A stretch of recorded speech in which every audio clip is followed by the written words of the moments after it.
This is your girl, Leah, back with another video. The word today is watch what he's going to do. Watch what he's going to do. God gave me that word today, and when I was driving, actually, he gave me his word today, and he said, watch what I'm going to do.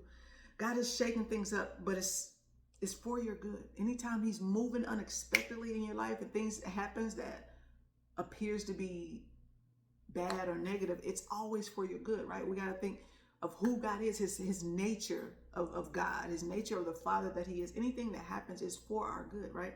He's always, it's not shaking up, it's actually falling into place. Sometimes God has to move you exactly where he wants you to be. And sometimes the only way to do that is if he shake things up where you are, right? He doesn't want you to overstay a season for too long. It could hurt you. Every season is necessary in its time for whatever needed to happen during that time and season. But God is saying, go to your next season in spite of, right? He wanted me to express the importance of the assignment, right? Every one of us has an assignment that we're on. Every one of us has somebody that we're attached to in their own seasons to help them get closer to God, maybe give a word of encouragement, maybe give some advice, some wisdom, some assistance, whatever the nurturing, whatever the case may be. It was for a season. So when we get to God, he's not going to ask us any limitations. He's going to expect things to have happened the way that he planned it, the way that he said it would happen in our lives, right? So we can't, when we go to him, we're not going to go with excuses as to why something didn't happen in our lives. Why didn't you go witness to that person? Why didn't you go here when I told you to go there? There's things that we're going to be held accountable for at the end, right? So you got to have the mindset of God. Like, I want all of you, because if we don't do our part and cause someone else to miss God because of our lack or fear or whatever, God's going to hold you accountable. He'll hold us accountable for it. If we didn't do something that made someone miss God, he's going to hold you accountable. So you got to go in spite of. You got to keep going. The assumptions of other people's assumptions on your life does not determine your assignment. The oil on your life is not tied to the opinions of others. You get what I'm saying?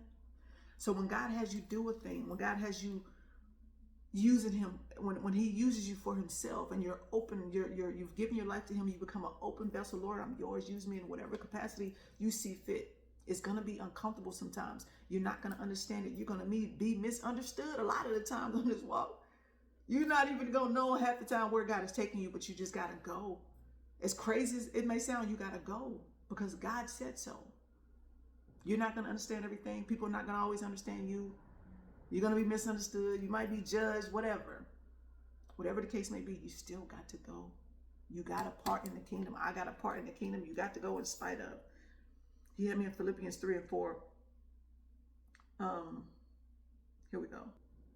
I press on towards the goal to win the heavenly prize of the upward call of God in Christ. You got to press on towards the mark. You got to go in spite of. You have to. Your assignment depends on it. You get what I'm saying? We got to go. Everybody got to roll. Everybody got a part. So follow God in his part that he has for your life. Know when it's time to move. Know when it's time to stay. Know when it's time to do whatever God has you doing that season. Watch what he's going to do. He'll take the foolish thing to confine the wise. He'll take the things that was meant to harm you and make it the best thing that ever happened to you. He'll take the foolish things to confine the wise. He'll use the foolish things to confine the wise. God has a plan. He has a purpose. He said, watch what I'm going to do. So watch what he's going to do in your life. When you get from your yes, when you continue to push forward in spite of, as crazy as it may sound, as crazy as you may look, as misunderstood as you may be, watch what God does for you. Watch what happens. Go in spite of it all. Watch what God does. Come back and tell me when he do it. All right, I hope this helps. I love y'all with the love of Christ. Y'all take care. I'll see you next one. Peace.